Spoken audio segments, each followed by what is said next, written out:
We play. We fight. We conquer. Welcome to the Freak Show, where our one rule is Schnaga the Pretty is best goblin girl. I am your host, Bumpy McSquigums, and we are diving into Age of Wonders 4. Oh, I'm excited, guys and gals. It's by Triumph Studios and Paradox Entertainment, releasing on May 2nd, 2023, and I've been waiting. I've been waiting and waiting and waiting. I am currently waiting also for a passport to go on vacation. I thought I was going to miss the release of this, so I'm super happy that I'm able to be here and actually cover this. I love the Age of Wonders series. It's one of my favorite of all times. Big shout out and a thank you to Triumph Studios and Paradox Entertainment for sending a code my way. I'm ready to dive in, but I want to say a couple of things, guys and gals. It's not gonna be a super long intro, but it'll be, a medium long intro, and then we'll get into the game proper.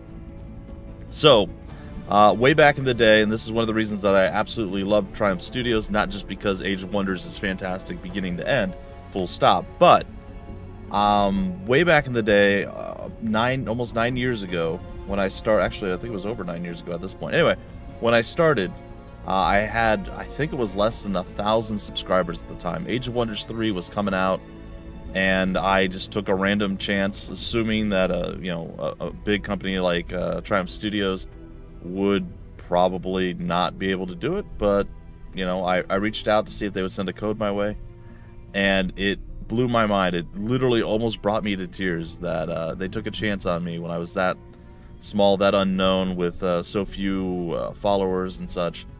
So they instantly won my loyalty for life, and it's just awesome that they just put out incredible games. So it's not like they're putting out garbage and I'm like, yeah, and it's false. Like, it meant a lot to me then, it still means a lot to me now, and mad respect and much love. And I'm trying not to tear up because it really, really helped me get to where I am today. So seriously, Triumph Studios, thank you so much. That being said, one final request before we dive in. I really truly hope, because I have technical issues dealing with this, that they will, at some point, using Age of Wonders 3, Planetfall, or Age of Wonders 4 engine, whatever works best for them. And it might be an epic undertaking, but I think people would respond to it, especially if they do a good job, because you can do a good job porting old games and remastering them. We've seen it happen. It is possible. Most people will still whine and complain, but it is possible. I would love to see the original 3 Age of Wonders games brought to a modern engine with the quality of life improvements and stuff to make it a little bit more enjoyable. But also, again, from a technical standpoint, I struggle getting the other games to work and to look remotely okay, because I want to cover the entire series as a whole. Anyway, enough babbling. I told you it was going to be a bit of a long one, but not an absurdly long one. Let's just dive right in. We're going to read about the Pantheon thing real quick, or they're going to read it to us, and then we're going to get started. Welcome to Magehaven. Magehaven is a sanctuary between worlds. From here, powerful rulers called Godir venture to realms within the astral sea. As you conquer realms, other Godir will gather in Magehaven and join your Pantheon. You will also gather Pantheon experience, which unlocks new options for creating your Godir and their followers. Your Pantheon will tell your story of the 4th Age of Wonders. Step through the World Gate. Your first adventure awaits. Alright, so it looks like we have a Pantheon. I don't know how this works exactly. Unlock new customization options for your Godir in Magehaven. Experience gained through such actions as conquest, forming alliances, unlocking new tomes, advancing your heroes, and exploring the world. This seems very much like the Conflux idea of Heroes of Might and Magic 6, actually. I don't know how it's going to work. I'm very curious. I didn't mind it in HOM 6. I know a lot of people probably did, but I'm here for it. Let's see how that works out. So we have online multiplayer, we have quick start, which I believe is just us versus some random amalgamation of units that we choose, like a specific hero or 2 heroes in opposition of us, or we can go to new game and begin our campaign. Choose your destination. Okay, these are all tier 1 realms. How does this... Oh, okay, so tier 3 realm, tier 2, and the beginning scenario. And then there's a realm of our own choosing. The returning wizard kings first preyed on small, bountiful, and harmonic realms to hone their skills. Will you be a protector or invader of this beautiful domain? Harmonious lands. Alright, well, I guess we'll start there. I don't know what the realms themselves are, but I'm very, very curious, and I'm here for it. Tier 1, realm long ago.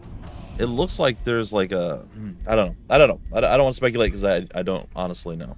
Difficulty easy. Do I get to change this to normal? Return. Okay, we read that. Difficulty, realm traits. This realm is more peaceful, but still not without danger. High tier... Sorry. Ancient wonders are absent. High tier infestation spawners are absent. And we could just literally change it up. I'm probably going to go with normal until I get my feet wet, and then maybe we'll up it, or if I'm struggling...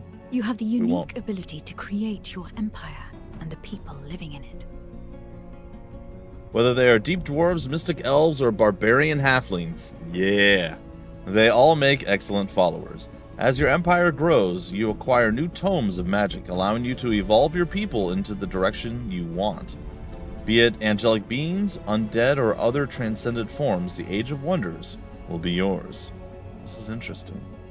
So it seems like we're going to have a persistent group that we can create or that can be handed to us as already created, predetermined hambringer. Oh, I like that. I just don't know how that's going to work. I'm very enthralled by all of this.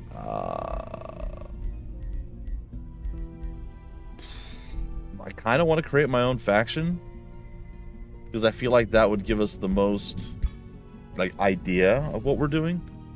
But at the same time, they already have pre-made things that we could just go and play. Oh, this is a tough call.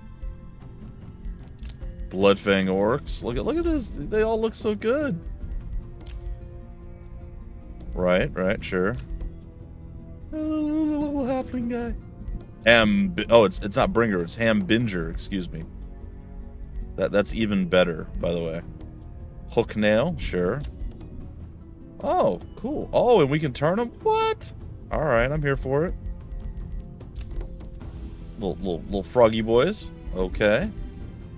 Oh, this is so cool.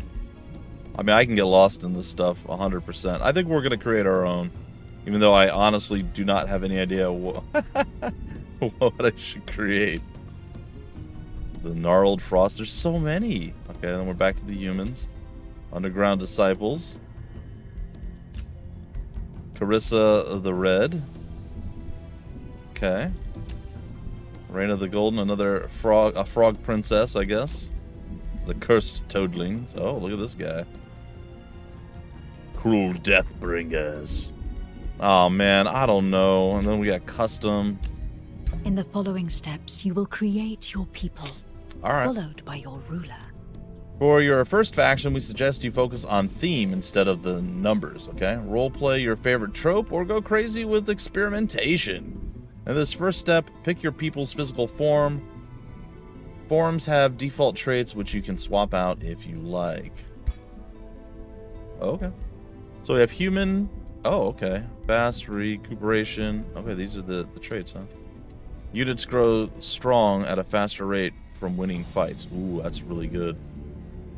So is this. Actually, the humans have a really strong starting trait. Or starting traits. Accuracy on physical range to magic attacks is increased by 20. Useful for armies focusing on battle mages. Magic deals extra damage. Okay. The Orcoid. Increases physical damage of melee and ranged units. Alright, so I guess the way this is going to work, guys and gals, just to give you guys a heads up if you're watching and I'm not clear in the titling and everything else of the video. This first episode's probably basically going to be me babbling like I've already done for the intro, and then creating our group. And then the next episode, hopefully we begin our adventure in earnest.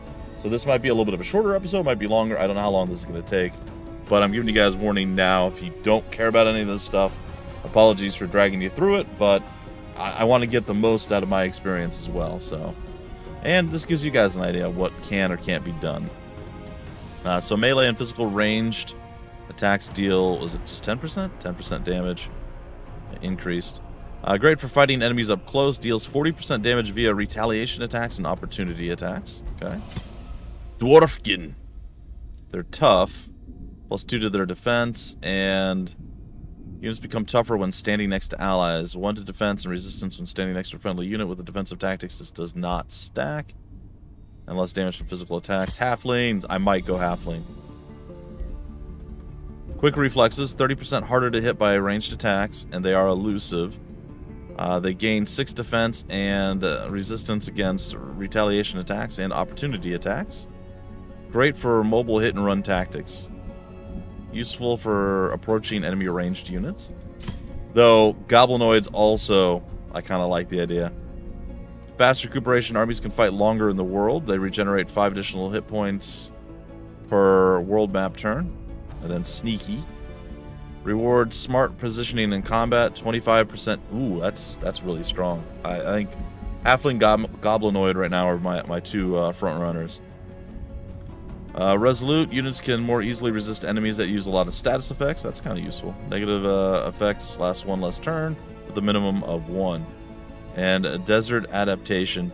Moving around and settling in desert areas becomes easier. Sand terrain costs 2 less move points. And able to build farms on sand terrain. That's our little feline friends here. Then we have the ratkin, the skaven, if you want to go that route.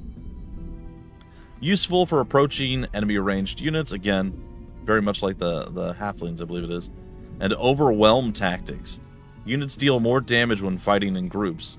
20% critical hit chance when standing next to a friendly unit with overwhelm tactics. This does not stack. Oh my god.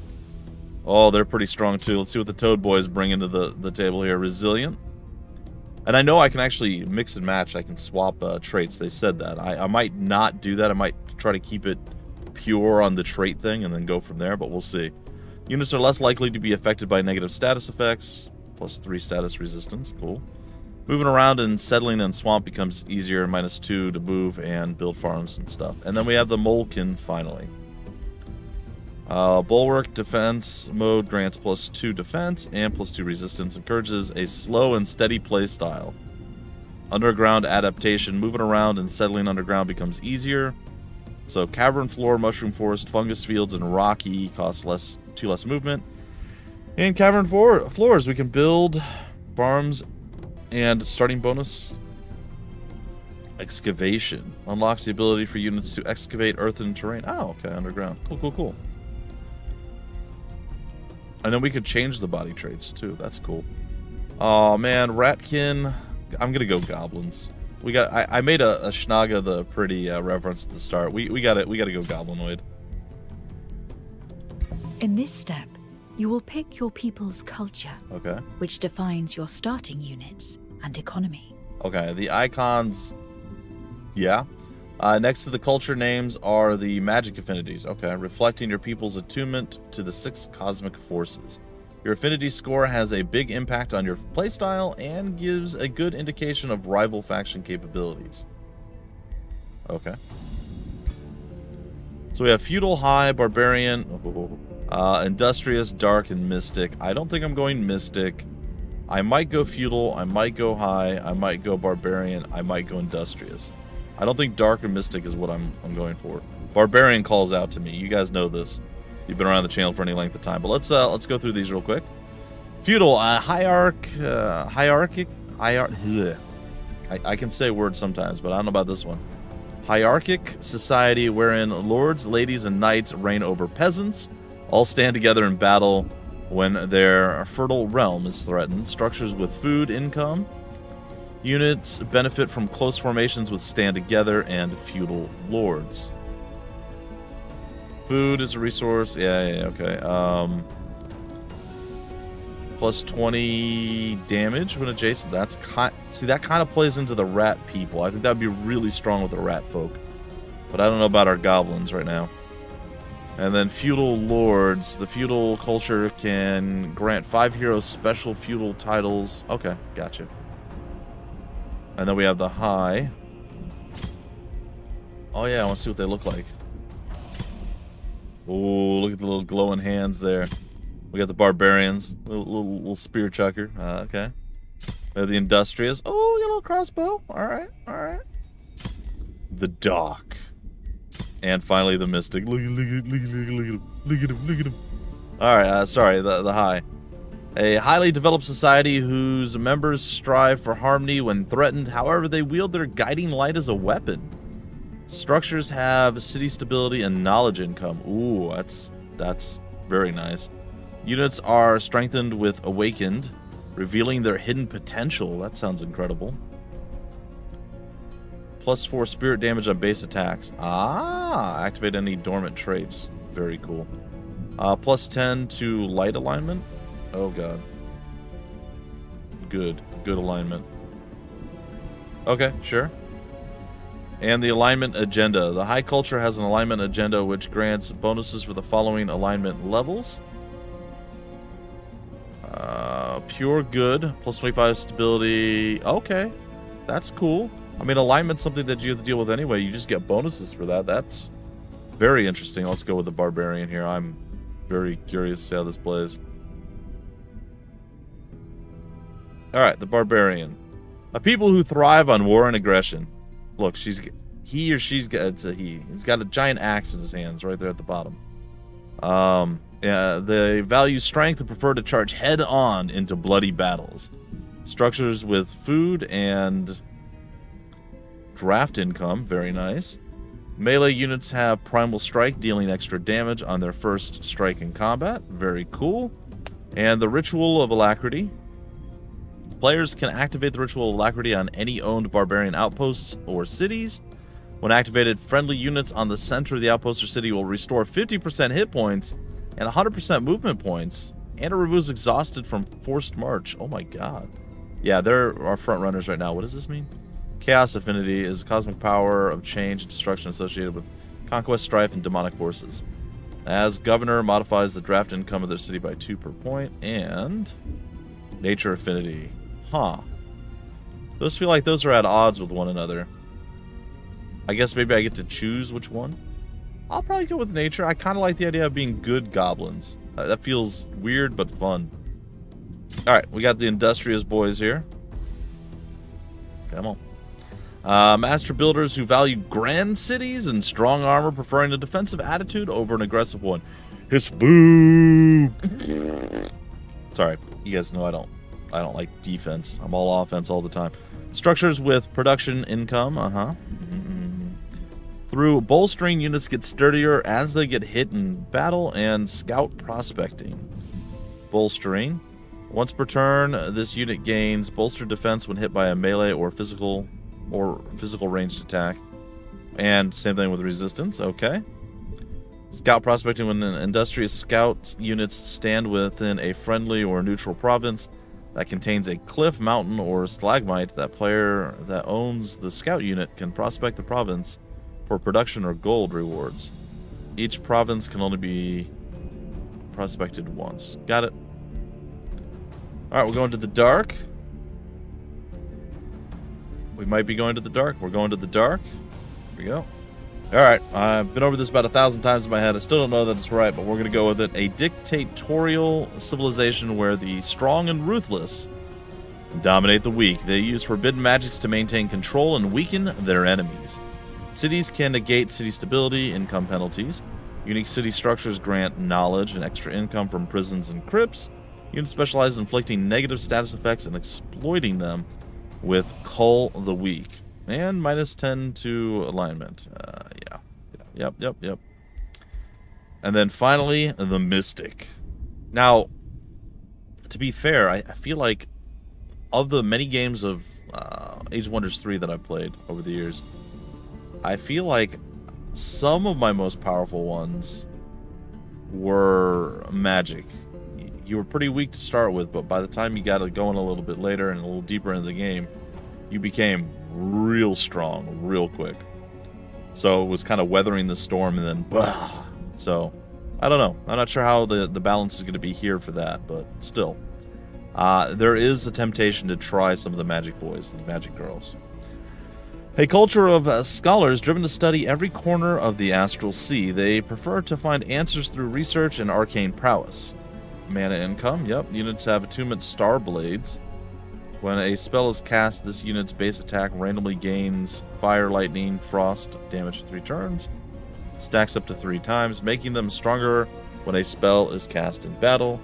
And we also have astral echoes, which are special pickups only visible to and collectible by rulers of mystic culture. The astral echoes grant knowledge and mana on pickup. The city structure altar of all seers grants bonus income depending on the amount of astral echoes collected. Very cool. I think I gotta go with the barbarians, though. Alright. What defines their society? Okay, my goodness, there's so many things. Like I said, this is gonna be a pretty girthy episode of just getting everything set up, so hopefully you guys are on board with this. Alright, we have 2 trait points left.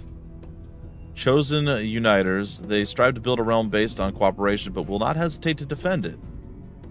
We gain 20 income from vassals, plus 10 to alignment. Shield units and polearm units have plus 1 rank. I don't think it's really going to work with us. Start with an extra shield unit or polearm unit. Polearm unit we'll have, probably.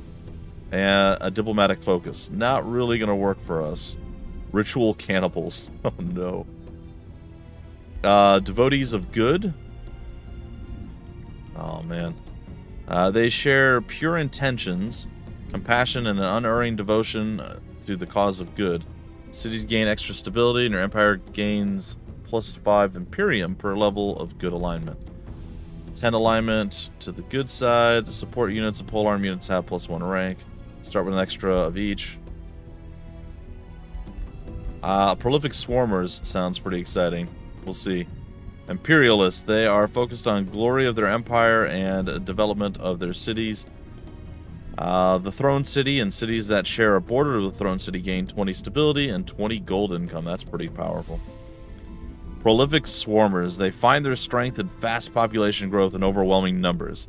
Cities require 10% less food and for gaining new population. Tier 1 units have plus 1 rank. Non-magic origin units require minus 20% unit upkeep. That's really strong, I feel. Alright, that's my front runner right now of all these. Ritual cannibals, probably not going to go that route, but maybe. They believe both in the spiritual power of life and in the value of a good banquet. Units gain the corpse eating ability, which we should see that probably heals us. Yeah. Destroy target corpses to heal 15 temporary hit points. Oh, that's only in combat, apparently. Of course, it's evil, so alignment goes down. The nearest city owned gains 3 mana and 3 food per tier of non-magic origin units killed or lost after successful combat. That's interesting. I like the idea of Ruthless Raiders, but I'm going to try to play maybe at least good or neutral, or start with neutral and then go good. Maybe it's okay to start with bad and then change that alignment, but that might cause other underlying problems. I'm not real sure. They murder without remorse, more interested in loot and plunder than right or wrong. Yeah. This city owned gains 3 gold and 3 draft per tier of units killed after successful combat. That is really strong. We get 2 random hero items, also really strong. Ancient Wise Ones. They have been around since the start of history, honing their minds in the pursuit of arcane knowledge. When a tome is unlocked, a random skill from that tome costs 60% less knowledge. And 1 random research skill is already unlocked. That is pretty strong. Not for us necessarily, but still very strong in general. Gifted Casters. They are blessed with an innate talent for spellcasting, rarely encountering problems that can't be solved by abundant use of magic. Plus 10 to combat casting points. That's interesting. Plus 10 to world map combat casting points. Also interesting that they're split. Is that a thing before? I don't remember that being a thing. Combat spells cost 20 less mana to cast. Start with 1 extra. Maybe it's just a symbol. Fine. Start with 1 extra combat spell unlocked. Finally, the mana channel. Again, this is for the magic arcane boys. Finally, the mana channelers. They are attuned to the astral flows and support their armies by channeling arcane powers. Summoning spells cost 50% less mana to cast. Magic Origin units have +1 rank. Start with extra Magic Origin unit. That's really, really, really strong because the magic users that I used in the past, the spells were very strong and helped me through a lot, but it really came down to being able to summon things in the late game. And actually all throughout the game, like you were able to summon a lot of scouts and things like that, and then kind of some weaker units for a bit, and then boom, you just get like super powerful guys. So yeah, that would be really, really, really strong. All right, Adept Settlers. They are pioneers and settlers founding cities wherever they go, +1 city cap. Cool. Founding cities cost 25% less Imperium. Newly founded cities gain +1 population. Capitals, that's really strong. Capital cities start with +1 population. I don't think I'm going to go with experienced seafarers, but we'll see. With strong sea legs, they are unrivaled on the water and know how to dredge up extra value from its depths. Ooh, fisheries yield 2 gold. 2 food, and 2 draft extra. Naval units cost -25% resources to recruit and maintain. And naval units have +2 rank. Basic seafaring is a starting bonus. That's interesting because they're making, like, that's really, really strong for water-based things, but you are limited to water. So, yeah, you're kind of hedging your bet a little bit on that one, maybe. Unlocks the ability for units to embark and use the vessels across the water, and for flying and floating units to travel over water. Why wouldn't flying and floating units be able to travel over water? That was always the thing that they could do. Oh, we'll see. I think we're probably going to go with Fabled Hunters, to be fair. They are legendary hunters excelling in ranged combat and exploration. Gain 100% resources from clearing an infestation, ancient wonder, or resource node. Ranged units and skirmisher units have +1 rank. And start with an extra ranged unit. I think that might be our #1 winner right now. Oh, sorry. Good, I can actually select it. Alright, Great Builders. They form a society of builders and makers who take pride in things they construct. Quarries yield +2 gold. Special province improvements cost 50% less production. Start with a workshop and stone walls. Pretty solid there. Runesmiths. They are legendary smiths, weaving magic into their finely crafted creations through enchantments. Use enchantment research, cost 30% knowledge, less knowledge to unlock. Unit enchantment cost 30% less upkeep. Shield unit and polearm units have +1 rank, and start with an extra shield and polearm unit. Wonder Architects. They are inspired by unique constructions and the ancient wonders of old. Ancient wonders do not require population in order to be annexed to a city. Huh. Cities gain +20% production per annexed ancient wonders, and one nearby ancient wonder is cleared. Okay. Powerful evokers. They emanate raw power as they release an endless barrage of destruction upon all in their path. Battle mage units and support units have +1 rank. Battle mage units and support units provide +5 combat casting points at the start of combat. Start with an extra battle mage unit or support unit. It's an or, not an and. We have the Scions of Evil. They share a thirst for knowledge and power, thriving in their pursuit of evil. Cities gain +10 draft, and your empire gains 5 Imperium per level of evil alignment. And alignment, of course, goes 10 toward evil. Units are recruited with +1 rank when you are at the maximum evil alignment. Nice. Shock units and shield units have +1 rank, and you start with a shock or shield unit. And finally, the Shadow Walkers. They are talented spies sneaking past enemy lines to gain precious information. Cities and provinces have +2 vision range. Scout units have universal camouflage. I don't know what that is. Let's check that one. They can't be seen on the world map. Oh, very nice. So they're just stealthed. Cool. Outposts start with a watchtower upgrade built. Cool, so they're kind of anti-spies too. Wayfarer enchantment is already active and costs no upkeep. Start with an extra scout unit. Is Wayfarer the boat thing? No. Very fast movement for the scouts. Cool, cool, cool. Alright, so I like the Fabled Hunters, and I do like the Ruthless Raiders, but I don't like the idea of going into the dark with it. So I might go with the Prolific Swarmers, excuse me. I think that's what I'm going to do. So just to recap, cities require 10% less food for gaining new population. All tier 1 units have +1 rank, and I feel like we're going to be doing a lot of tier 1 units. Non-magic units require 20% unit upkeep. Less. And we start with 1 extra tier 1 unit. It might not be the play, and honestly, the Ruthless Raiders are probably better. But I don't like the idea of starting with the evil side of things.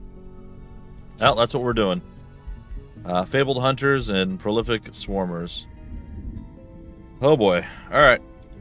Another choice made. Choose your first tome of magic. Okay, so we have the Tome of Pyromancy. The Tome of the Horde. The Tome of Enchantment. The Tome of Rock. The Tome of Roots. The Tome of Beasts. The Tome of Faith.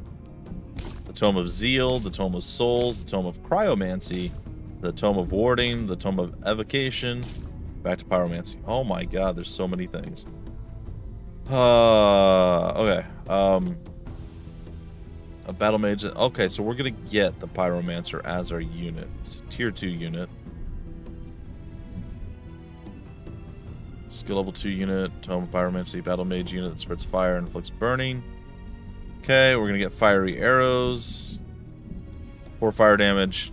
-2 physical. A base 30% of inflicting burning. Base 30% chance, excuse me, of inflicting burning and damage over time effect. Cool. Immolate. Sustain 10 fire damage. Sustain extra 10 if they are burning. Very nice. Searing Blades. Makes base melee attack of enchanted units deal extra fire damage. And this is the same thing for base physical ranged. So we lose 2 physical, we gain 4 fire here. We lose 2 physical, we gain 4 fire. And Ignite. Sustains 25 fire damage, is inflicted with burning, and the ground is set on fire. And then finally, summon our Magma Spirit. Very cool. Very, very, very cool. I want to see how Cryomancy stacks up. Summon Lesser Snow Spirit. Not quite as strong as the well, hold on. We have the White Witch. So we have the White Witch as the actual Battle Mage unit. Frost Blades are the same. Frost Arrows are the same, except instead of ice, it's fire. 20% chance against frozen or slowed, or damage against frozen or slowed. Very cool. Blizzard. Sustain 20 frost damage. Suffer 2 status resistance 1 world map turn. That's all units in the army, so this could be cast as a world map spell. Ice Coffin. Sustain. Has a 90% chance of becoming frozen. If unsuccessful, inflicts slowed. So you do that, and then you hit them with the other stuff. Okay, that kind of works, and then, yeah. It's pretty cool. We have Phantasm Warriors. I'm not gonna go through all of these, guys and gals, because there are a lot, and I want to leave you guys something to look through when you do finally decide to make your stuff. But you guys can always pause and get a little bit of an idea. Oh, there's an initial bonus, too. A little bit of an idea of what's going on here. I want to see what the Horde one is, because I feel like this could be very useful. Tier 1, a ranged unit that summons a Warhound to debilitate enemies. Summon a Regulars. Summons a random non-scout Tier 1 unit that could be produced in a city on the target hex. Blaze of the Horde. 3 fire damage for each friendly Tier 1 unit, plus 2 fire damage for each friendly non-Tier 1 unit. It's interesting. And adjacent enemy units suffer 50% of the damage. That's actually incredibly strong. All friendly Tier 1 units become 1 strengthened. 10% damage, stacks up to 5 times. And Spawnkin. Makes the target race smaller and more numerous. Granting them increased number of units in formation. Huh. I don't know. This is kind of neat, but Let's take a look at the Tome of Roots, because I think this could be very strong too. Summon an Entwined Thrall. It's a poisonous and plant-like creature. Interesting. Poison arrows, poison blades, pretty much what you would expect. Inflicting poison. Healing roots gives us a little bit of healing and regeneration. And a vine prison. You know what? I'm gonna buck the trend. I think I'm gonna go with this. That is a creepy looking book. Tome of Beasts. Ooh, you know, hold on. Marcus Prey, Call of the Wild, Animal Kinship, the Wild Speaker, Animals. Oh, let's summon wild animal. I'm going to stick to my guns. I think, honestly, the fire or the beast is probably better for what we're doing. I'm going to go this route. This is the way I offset my aggression, generally, because I do like having the ability to heal myself. It's like, be aggressive, be forward, be very offensive, but also heal yourself after you just get absolutely mollywopped. So, it's a plan. We get Nature Affinity. An Herbalist is our special province improvement. Very cool. +5 food mana per adjacent province and domain for swamp. Food mana. Friendly armies in the city domain regenerate additional 5 hit points. Counts as a conduit. And poison weapons. That's for our hero, I think it is. Okay, I'm going with it. What is your ruler's origin? Do I want to go as a champion? A ruler risen from the ranks of their people. All cities have +10 gold income, 20 stability. All non-hero units gain 20 experience. Start with 100 relation with free cities. Or a wizard king. A powerful wizard seeking dominion over a new realm. All cities have 10 mana income. I think we're definitely going to go with the champion. Reveal yourself.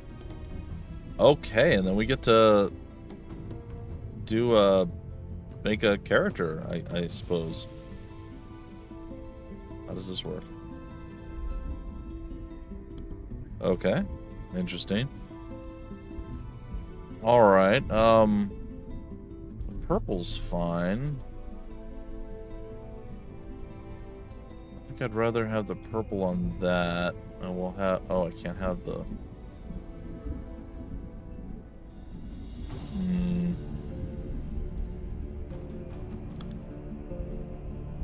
Axe and shield.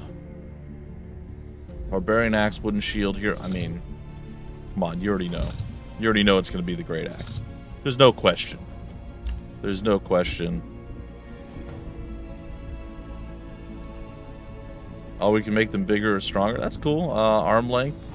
That's so cool. We can make them a little shorty, little stunties. All right. Army skin color. I think I'm gonna go with one of the greens. I think this one. Army armor color. We could go black. We could go red. I think I'm gonna go with black. Army hair color. It's cool that we have that much. Ooh, you know what? I like it. Army mount type. Oh, look at the horse. That's so cool. All right, angry pig, wolf, whatever that's supposed to be. A much larger horse. A little baby horse. Oh, pony. All right. I think I'm gonna probably go with yeah, that's fine, I guess.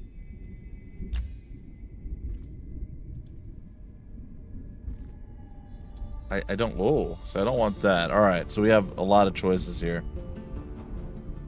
That's kind of a warhammer. Is there one that's just a big old giant axe? There's crossed hammers, I think those are. There's definitive, oh, there we go. Some crossed axes. I'd like a single giant axe. Like they have a sickle here. Oh, there we go. That's it. I don't like...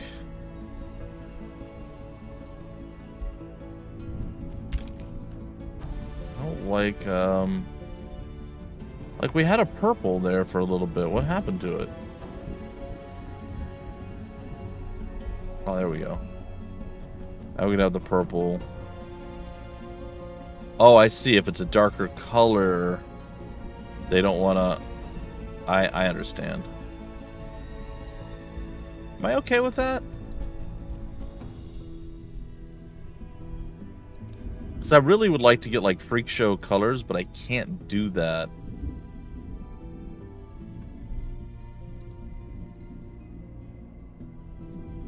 So, like, I'd want the purple, but then I'd kind of wish they didn't do the... You should give me the agency to do what I want with this, but that's okay.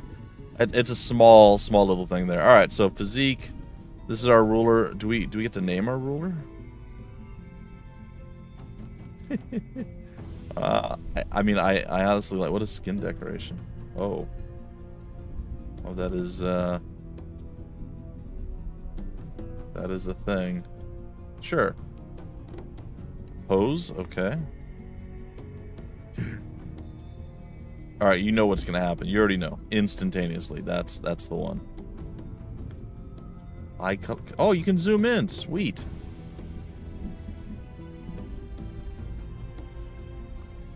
That is slightly terrifying, I'm not gonna lie. Yeah, then we're gonna go with the green-eyed thing here. I don't know how we're gonna check hairstyle. With the helmet and everything.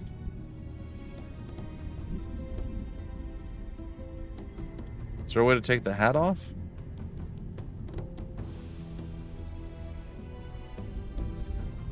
Hair color bottom. I mean, I don't...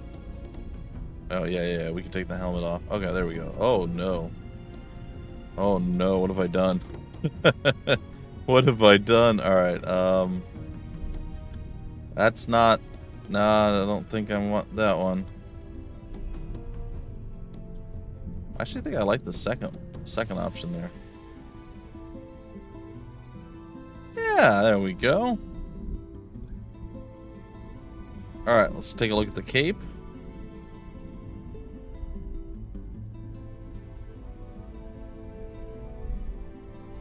Definitely not that.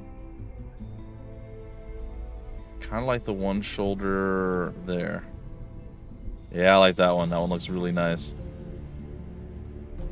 And our armor color.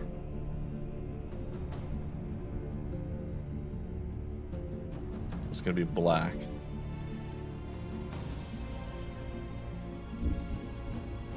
Okay. Oh, and we can change our outfit too.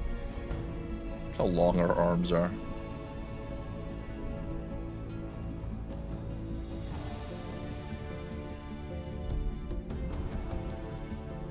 Yeah, I think that's fine.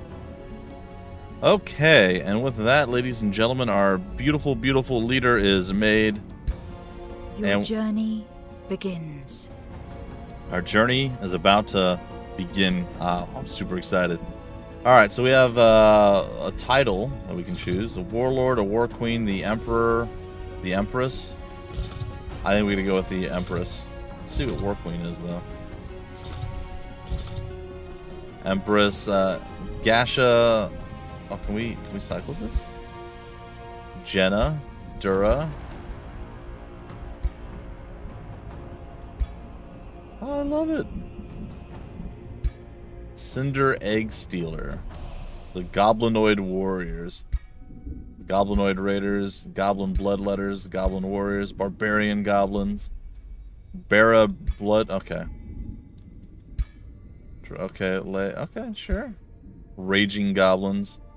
Rala Bloodfield. Alright, we're gonna go with Chimera Bloodfield. I don't know why my wife is now for all intents and purposes, a hideous goblin. But she is, and yeah. You know, we got a chance. We're gonna make the wife.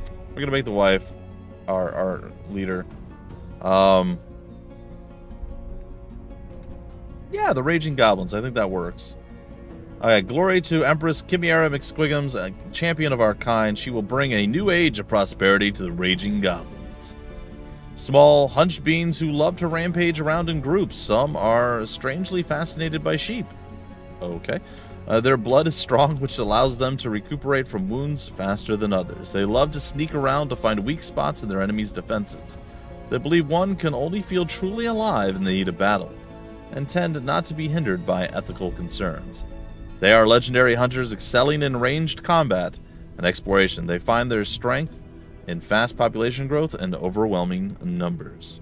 Indeed they do. Alright, ladies and gentlemen, before we go onward, I believe I am going to break off the episode right here. This has been our character creation, our beyond character, our entire faction creation.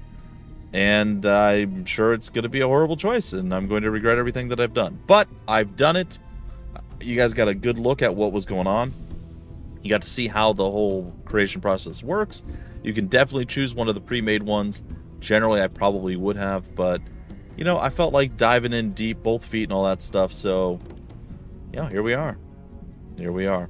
If you guys want more information about the game, where to get the game, that was very weird. If you want more information about the game, where to get the game, information on the developer, the publisher, any of that stuff, down below in the description of the video, there'll be various links just like there always are.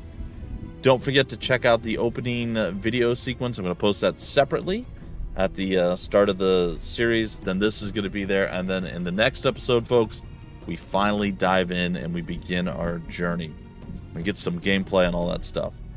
I hope you guys enjoyed. Till the very next episode, I've been your host, Bumpy McSquigums. Thank you so much for stopping by the Freak Show.